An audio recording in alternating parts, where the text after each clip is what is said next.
Une star de la télévision suisse romande au Collège du Châtelet à Bienne.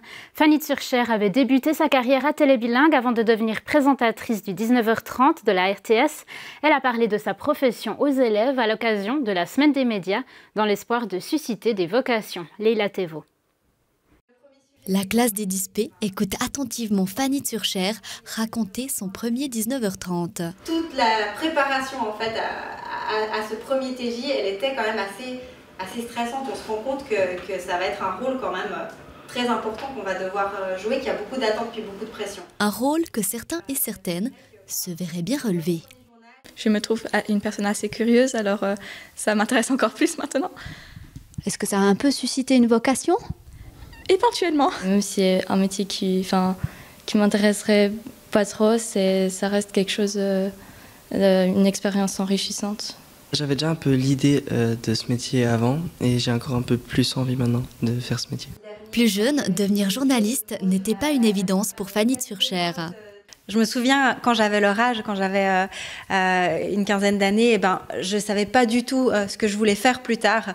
Et puis, si j'ai pu aujourd'hui les rassurer et puis leur montrer que toutes les portes sont ouvertes à condition d'avoir la passion, d'avoir envie, d'avoir la curiosité, j'ai réussi ma mission du jour.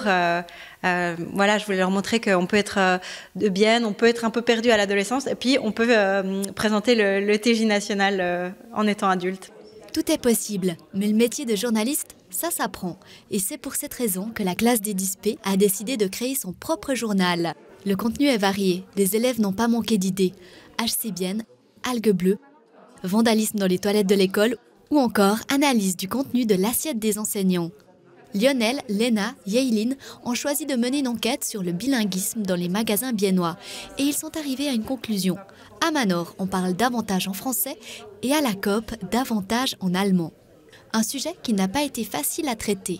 Je suis une personne de base assez timide et j'aime pas vraiment aller m'adresser à des inconnus, mais j'ai posé la question là du personnel de Manor et puis ils étaient vraiment très gentils, donc j'ai assez essayé de me déstresser. Avant, je pensais simplement qu'on cherchait des articles sur Wikipédia ou quelque chose et on continuait sur cela, mais ce n'est pas du tout le cas. J'ai dû me donner beaucoup de peine à écrire des articles qui seront intéressants, qui seront simplement bien écrits. Au début, moi j'avais plutôt l'impression que ça allait être simple, mais c'est quand même assez compliqué en fait d'être, quand on est sur place, de demander aux gens leur avis. Parce qu'il n'y a pas tout le monde qui le donne, en même temps il y a aussi les gens qui sont un peu stressés, les gens qui ont plus le temps, puis c'est un peu plus compliqué de ce qu'on pensait. Même si se glisser dans la peau d'un journaliste n'a pas été de tout repos, la relève semble assurée. Et c'est aussi ce qu'a constaté Fanny Zürcher, qui a été surprise par la curiosité et l'intérêt des élèves pour l'actualité.